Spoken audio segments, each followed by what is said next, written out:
UP में सत्ता के संग्राम में कांग्रेस के टिकट पर लखनऊ पूर्वी से ताल ठोक रहे प्रत्याशी मनोज तिवारी जहां लोगों से जन समर्थन की अपील कर रहे हैं, तो स्थानीय विकास को लेकर उनका क्या विजन है, उनके क्या चुनावी मुद्दे हैं, इसको जानने के लिए E9 न्यूज संवाददाता ने मनोज तिवारी से खास बातचीत की।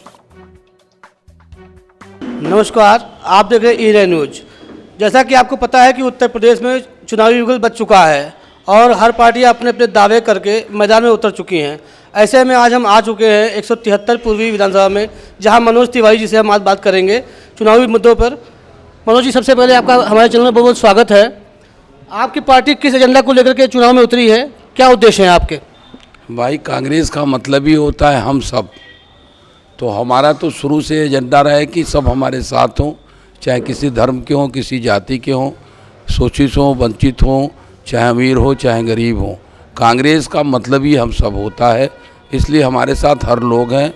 और कांग्रेस ने सदैव विकास की राजनीति की है, हर वर्ग के विकास की राजनीति की है। आज हमारी आदरणीय महासचिव राष्ट्रीय भारतीय कांग्रेस और प्रभारी उत्तर प्रदेश प्रियंका जी ने महिलाओं के लिए जो एक घोषणा पत्र बनाया है वो बहुत ही स्वागत योग्य है। और पूरे उत्तर प्रदेश नहीं, पूरे हिंदुस्तान में किसी भी पार्टी ने ये पहली बार जो 50% हिस्सेदारी की महिलाएं हैं, जो हमारे समाज की 50% की हिस्सेदारी रखती हैं, उनके बारे में कांग्रेस ने सोचा है और ये बहुत ही स्वागत योग्य है। हमारा जो धर्म है, हमारा जो पूजा पद्धति है, हमारे जो आराध्य हैं भोले शंकर, वो स्वयं में नारी अर्धेश्वर का रूप हैं। वो उनमें महिला और पुरुष दोनों समाहित हैं।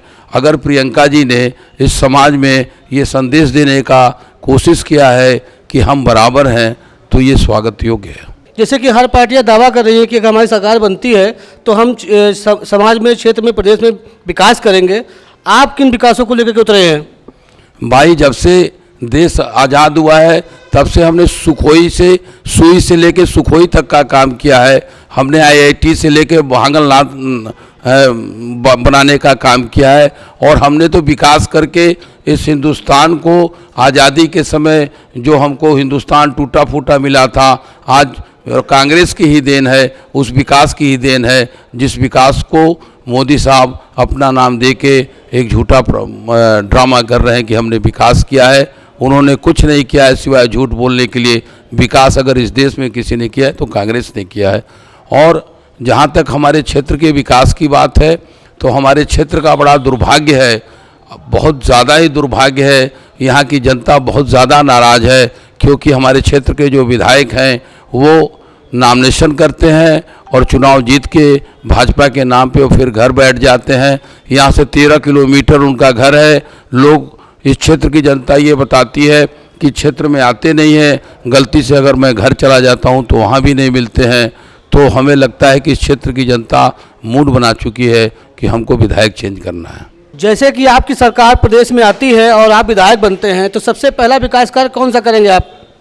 इस प्रदेश में जो सरकार है वो धर्म और जाति के नाम पे जो हिंसा फैलाने का काम कर रही है, सबसे पहले मैं उसको बंद करूंगा। उसके बाद बेरोज़गारी, जो सबसे असल मुद्दा है इस प्रदेश का, उसको ख़त्म करने का काम करेंगे। उसके लिए आदरणीय प्रियंका जी ने अपने घोषणा पत्र में एक अलग से उन्होंने प्रोफार्मा भी दिया है कि हमारी सरकार बनती है तो 1 साल में हम 20 लाख नौकरियां बेरोज़गारों को देंगे और अपराध पे अंकुश लगाएंगे।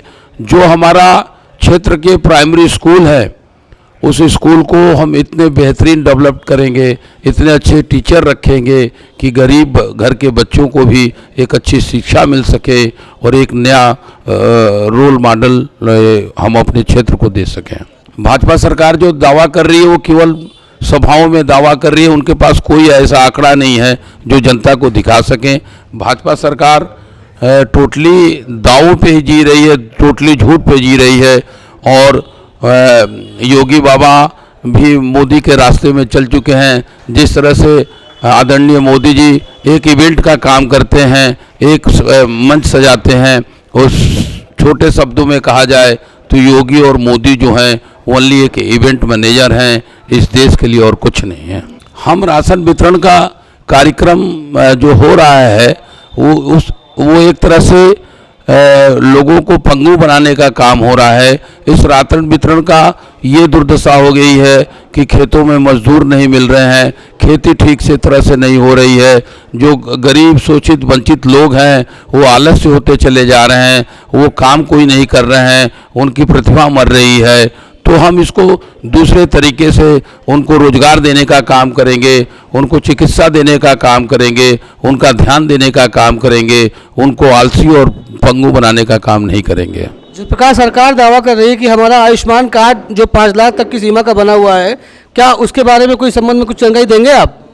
जो सरकार कह रही है कि आयुष्मान कार्ड हमने बनाया है, हम तो साल भर या 1.5 साल हो गया उनको बनाए हुए, अभी तक हमने नहीं देखा है कि किसी हॉस्पिटल में किसी गरीब को उससे फ़ायदा मिला है। कैमरामैन भूपेंद्र सिंह के साथ शशिकांत दीक्षित, E9 न्यूज।